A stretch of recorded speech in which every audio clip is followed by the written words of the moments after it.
Good morning, Year 5. So this is day 2 of your newspaper writing, and today I'm going to be helping you to write the second and towards the end of your newspaper article. So I want you to want to help you write the paragraph after your introduction. Some of you may have already started this, some of you might not have done, and also to include an eyewitness account.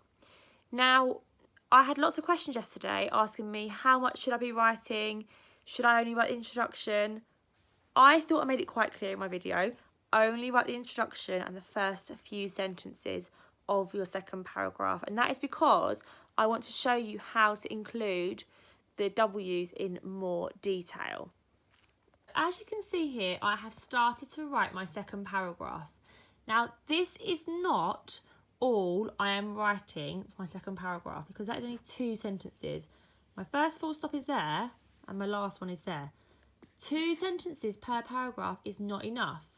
Now, make sure you're making as much of an effort as you possibly can to include lots of detail. Remember, if you're a journalist, you would need to include lots of detail about the event that happened.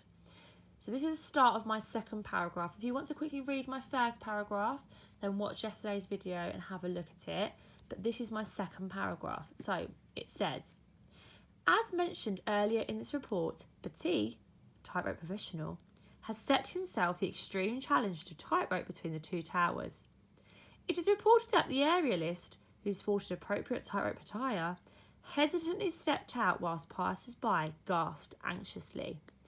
So, here I have used 2 types of grammatical aspect. Pause the video and have a think about what grammar that is using. So you should have noticed that this is using a relative clause. So I've used a relative pronoun, which is a who, and I've used my brackets up here to add more information.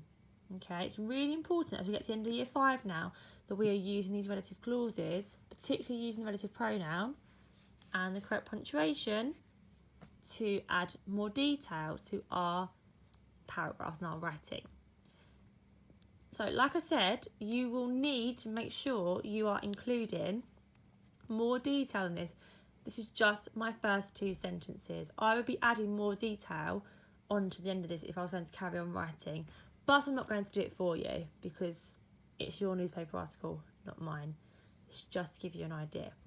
The second and the third paragraphs, it should be outlining the ideas, outlining the events that happened during that main event, which was him walking through the tightrope.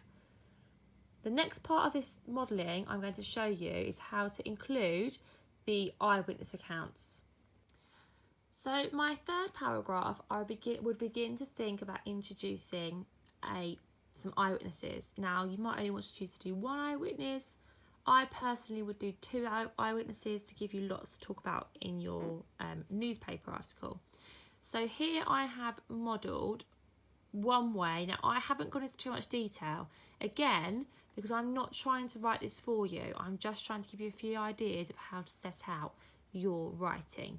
So I would expect you to write more than this for your third paragraph.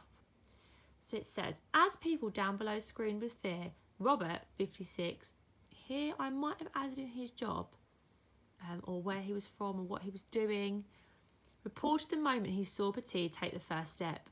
I couldn't believe my eyes. 1 minute I was admiring the sights of New York. The next I saw a man dangling between the 2 towers.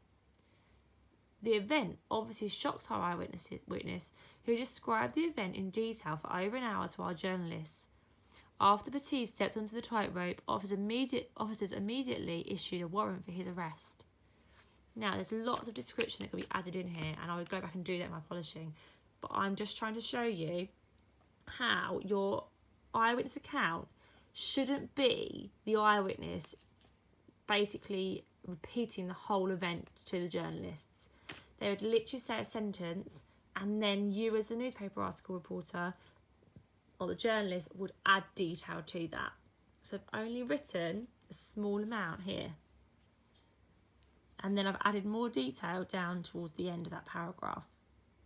So what you need to do today is you need to finish off your newspaper article. Tomorrow you're going to have a chance to polish it. So if you're thinking that I haven't added enough to my introduction, or it's not as good as I want it to be, you can do that on Friday. And as I said yesterday, if you want to add more or polish it or submit your final piece on Friday, that is okay. And I'll explain to Miss David too, Shakespeare, that if you want to submit your final piece that's been polished and written up like a newspaper article on Friday, that is absolutely fine. But let Miss David know that's what you'll be doing. Good luck with your newspaper article. We can't wait to read them. We know how hard you're all working, so keep up the hard work and we are so proud of all of you.